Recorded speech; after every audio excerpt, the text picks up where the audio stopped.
नमस्तेस्तु भगवन् विश्वेश्वराय महादेवाय त्र्यम्बकाय त्रिपुरान्तकाय त्रिकाग्निकालाय कालाग्निरुद्राय नीलकण्ठाय मृत्युञ्जयाय सर्वेश्वराय सदाशिवाय श्रीमान् महादेवाय नमः।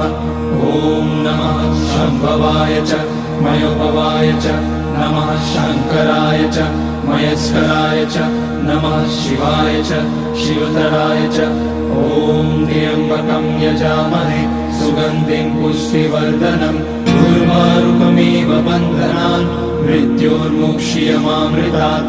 नागेन्द्रहाराय त्रिलोचनाय भस्माकराय महेश्वराय नित्याय शुद्धाय दिगम्बराय तस्मै नकाराय नमः शिवाय।